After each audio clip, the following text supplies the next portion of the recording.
প্রিয় দর্শক, আপনাদের সবাইকে স্বাগত জানাচ্ছি এনটিভির প্রতিদিনের আয়োজন স্বাস্থ্য প্রতিদিন অনুষ্ঠানে। আপনাদের সঙ্গে আছি আমি ডাক্তার সানজিদা হোসাইন।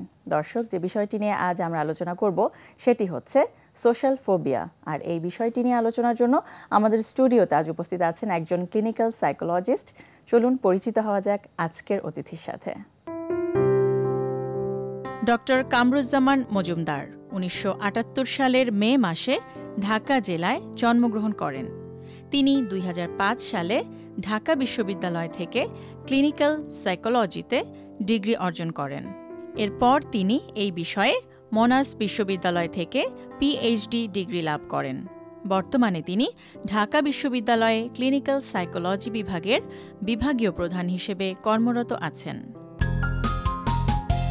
স্বাগত জানাচ্ছি। সোশ্যাল ফোবিয়া একটু কঠিন নাম, জটিল নাম। একটু জানতে চাইবো যে আসলে এই ফোবিয়া বা সোশ্যাল ফোবিয়া বলতে কি বোঝানো হয়?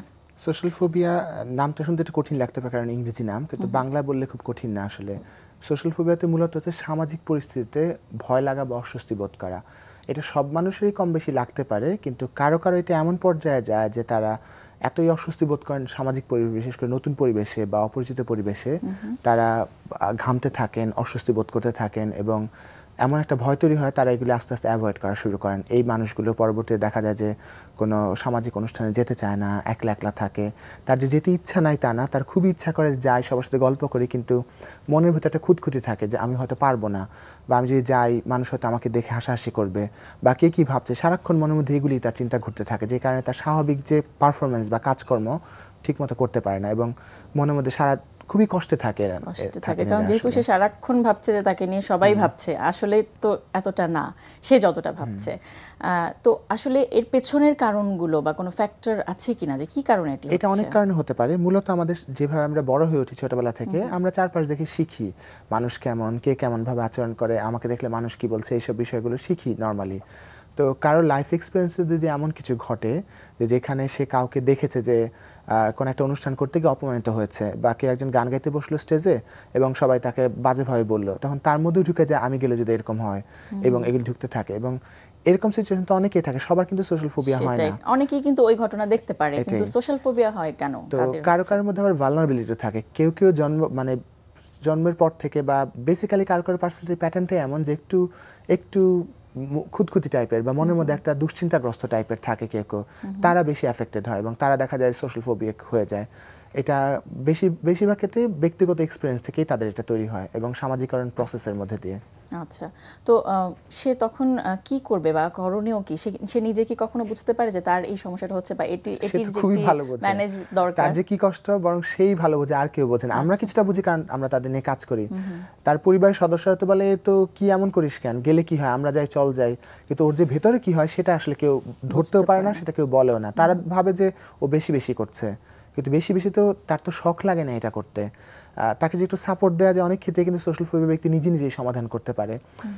মূল বিষয়টা হচ্ছে যখন সে সামাজিক পরিবেশে যায়, সে ভয়ের কারণে অস্বস্তি বোধ করতে হয় এবং তার শারীরিক কিছু প্রতিক্রিয়া তৈরি হয়, হাত পা কাঁপতে থাকে, যেহেতু ভয় পাচ্ছে ভেতরে মনের দুশ্চিন্তার কারণে হাত পা কাঁপতে থাকে এবং দেখা যায় সে যা করতে চায় সেটা ঠিক মতো করতে পারে না, তার ভয়টা বাড়তে থাকে এবং যার ফলে সে এড়িয়ে চললে হয় কি, যদি আমি কোনো কিছু এক্সপোজড হই আমার ভয় কিন্তু কেটে যায়, আমি ভাবছি ওখানে গেলে ক্ষতি হবে, কিন্তু যখন যাই দেখি কিছু হয় না, ভয়টা কেটে যায়, তার ভয় কিন্তু আর কাটে না, কারণ সে তো তখন এক্সপোজ হচ্ছে না। এটাই তো নিয়ম হচ্ছে যে এরা যদি অল্প অল্প করে যে বিষয়টা তার জন্য খুব ভয়ঙ্কর সেটাই প্রথমে না গিয়ে, ধরেন আমি অনেক লোক যেখানে সে ভয় পাই, অস্বস্তি লাগে যে কি হলে কি হয়ে যায়, কে কি ভাবে, ঠিক আছে, একজন দুজন যেখানে সেখানে আমি কথা বলা দিয়ে শুরু করে অল্প অল্প করে বাড়াতে পারি এটাকে। প্রথমে তো পরিচিতদের সাথে অনেকক্ষণ কথা, তারপর অপরিচিত, এভাবে আস্তে আস্তে সংখ্যাটা বাড়াই। এভাবে কিন্তু আত্মবিশ্বাস তৈরি হয় এবং দেখা যায় সোশ্যাল ফোবিয়া অনেক ক্ষেত্রে কিন্তু নিজেই সেরে যায়, আবার অনেক ক্ষেত্রে সারে না। তখন কিন্তু খুবই দ্রুত চিকিৎসা মনোবিজ্ঞানী বা কাউন্সিলর এদের সাথে যোগাযোগ করা দরকার, যাতে তারা সাপোর্ট দিতে পারে। ইভেন অনেক ক্ষেত্রে আছে কিছু অল্প মাত্রার কিছু ওষুধ আছে, সাইকিয়াট্রিক মেডিকেশন যেগুলোকে আমরা বলি, মনোরোগ বিশেষজ্ঞ যারা সাইকিয়াট্রিস্ট, তাদের কাছে গেলে কিছু স্লাইট ওষুধ খেলে ওটা কিন্তু তারা একটু কনফিডেন্স পায় এবং ভালো নিজে নিজে সেরে ফেলানো সম্ভব আর কি। আচ্ছা, তাহলে কখন একজন আপনি যেটি বলছিলেন যে ক্লিনিক্যাল সাইকোলজিস্ট বা কাউন্সিলর এদের শরণাপন্ন হওয়া উচিত বলে আপনি মনে করেন? কখন কোন সময়টাতে? যখন ব্যক্তি ফিল করবে যে সে নিজে আর পারছেন না, সে অনেকবার চেষ্টা করেছে অনেকভাবে এবং তার সমস্যার কারণে তার অনেক বেশি অসুবিধা হচ্ছে, এমন অসুবিধাতে তার যে ডেইলি পারফরমেন্স বা তার অকুপেশনাল স্টুডেন্টদের মধ্যে খুব কমনলি দেখা যায়, সে স্টুডেন্টদের তো এখন অনেক বেশি কাজ করতে হয়, অ্যাক্টিভ হতে হয়, অ্যাসাইনমেন্ট করতে হয়, এগুলিতে তার পারফরমেন্স হ্যাম্পার হচ্ছে বা ক্ষতিগ্রস্ত হচ্ছে। আমি যেই ক্যালিবারের স্টুডেন্ট, আমি সেই অনুযায়ী পারফর্ম করতে পারছি না এগুলোর কারণে, তখন অবশ্যই এরকম কারোর সাথে যোগাযোগ করতে হয়, সাইকোলজিস্ট, ক্লিনিক্যাল সাইকোলজিস্ট। আচ্ছা, তো যখন এই জাতীয় সমস্যা নিয়ে আপনাদের কাছে রোগীরা আসছে, প্রাথমিকভাবে আপনারা কি দেখেন রোগীর মধ্যে এবং তাদেরকে কিভাবে পরামর্শ দেন? আমরা মূলত যেটা করি, আমরা বলি ফর্মুলেশন মানে হচ্ছে প্রত্যেকটা মানুষ কিন্তু আলাদা, এক একজনের সোশ্যাল ফোবিয়া এক একটা কারণ দ্বারা তৈরি হওয়া। তো আমরা খুঁজি তার কোন স্পেশালিটি, তার মধ্যে কোন ভালনারেবিলিটি, কোন জিনিসটা তার মধ্যে এটা তৈরি করেছে, সেটা খুঁজে বের করি, তারপর তার সাথে শেয়ার করি যে আপনার এইটার কারণে এটা হচ্ছে, তাকে জিজ্ঞেস করে আপনি ভেবে দেখেন এখন কি করা যায়।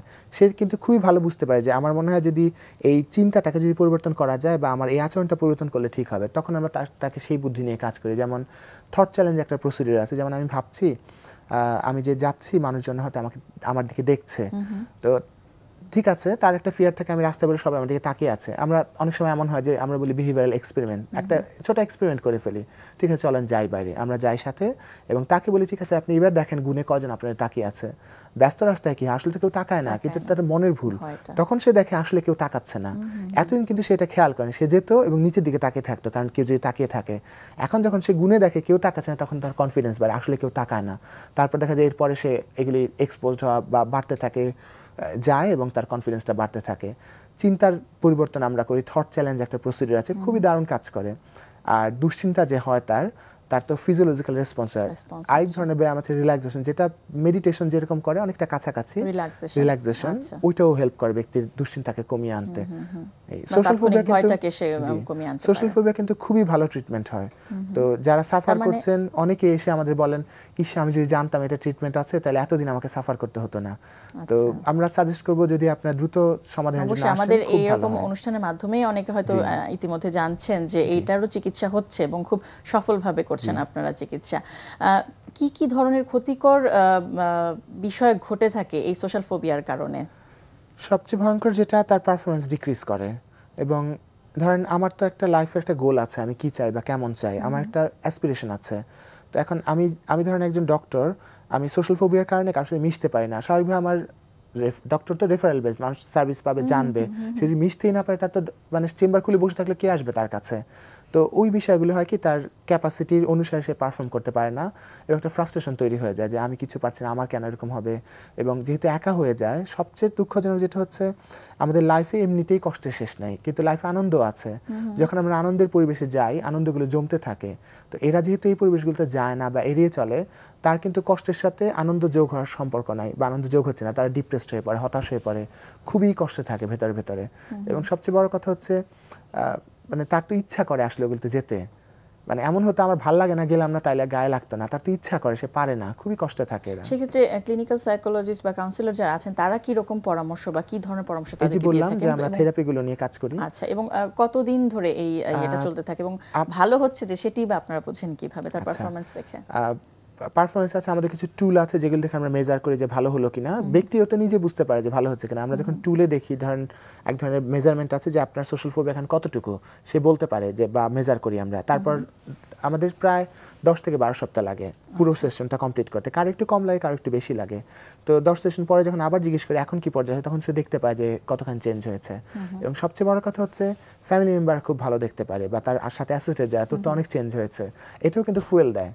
যে আপনাদেরও কি কিছু পরামর্শ থাকে ফ্যামিলি মেম্বারদের প্রতি? অনেক সময় আমরা তাদেরকে সাথে নেই, যাতে তারা ওই এক্সপোজার যেটা বললাম যে তাদেরকে এড়িয়ে না চলে, তারা যেন এড়িয়ে চলতে না চলেন, তাকে সাথে নিয়ে কোথাও যাওয়া খুব হেল্প করে। এবং ফ্যামিলি মেম্বার থেকে এটাও বোঝাতে হয় যে বড় বড় অনুষ্ঠানের আগে না, ছোট ছোট জিগিলতে আস্তে আস্তে অল্প অল্প করে বাড়ানো, একটা সময় সে তখন পুরোপুরি সুস্থ হয়ে যায়। ফ্যামিলি মেম্বার সাপোর্ট হলে রিয়েলি হেল্পফুল হয় এটা। স্যার চমৎকার বললেন, অনেক গুরুত্বপূর্ণ তথ্য জানলাম, ধন্যবাদ স্যার আপনাকে। প্রিয় দর্শক, আমরা শুনছিলাম সোশ্যাল ফোবিয়া কিভাবে মানুষকে ক্ষতিগ্রস্ত করে এবং এ থেকে উত্তরণের উপায় যে খুব সহজেই আছে সেটি সম্পর্কে কিন্তু আমরা জানলাম। যদি আমরা বা আপনারা একটু সচেতন হন, তাহলে কিন্তু অবশ্যই এই জাতীয় সমস্যা থেকে নিজেদের মুক্ত রাখা সম্ভব। প্রিয় দর্শক, স্বাস্থ্য প্রতিদিন সম্পর্কে যদি আপনাদের কিছু জানার থাকে কিংবা কোনো পরামর্শ যদি দেবার থাকে জানাতে পারেন এই ঠিকানায়। প্রযোজক স্বাস্থ্য প্রতিদিন, এনটিভি, বিএসসিসি ভবন 7 তলা, 102 কাজী নজরুল ইসলাম এভিনিউ, কারওয়ান বাজার, ঢাকা 1215। ফ্যাক্স 914338 থেকে 7 পর্যন্ত, অথবা ইমেইল করুন স্বাস্থ্যপ্রতিদিন@ntvpd.com এই ঠিকানায়। প্রিয় দর্শক, স্বাস্থ্য প্রতিদিনের আগামী পর্বে আপনাদের জন্য যা থাকছে: স্লিপ অ্যাপনিয়া সাধারণত নাক ডাকা নিয়ে আসে। তারা ঘুমাতে পারে না ঠিকমতো রাতের মধ্যে, বারবার ঘুম থেকে জেগে যায় এবং তার পাশে যিনি থাকেন তার স্ত্রী বা বন্ধুবান্ধব কমপ্লেন করে যে সারা রাত সে নাক ডাকছে, বিকট শব্দে নাক ডাকছে, তার তো ঘুম হচ্ছে না, আমারও ঘুম হচ্ছে না, বা দম বন্ধ হয়ে যাচ্ছে, আমি ভয় পাচ্ছি তার দম আটকে সে হয়তো মারাই যাবে।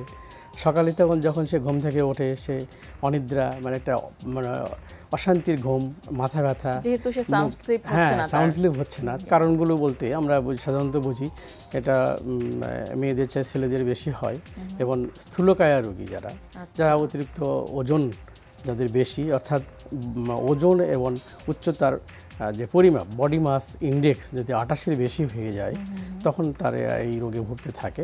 দর্শক, বিশ্বের যে কোনো প্রান্ত থেকে যে কোনো সময় এনটিভিতে সম্প্রচারিত আপনাদের পছন্দের অনুষ্ঠান স্বাস্থ্য প্রতিদিন দেখতে চাইলে ভিজিট করুন আমাদের পূর্ণাঙ্গ ওয়েব পোর্টাল www.ntvbd.com। আজ এ পর্যন্তই। সবাই ভালো থাকুন, সুস্থ থাকুন। আগামীকাল আবারও দেখা হবে ঠিক একই সময় এনটিভি পর্দায়।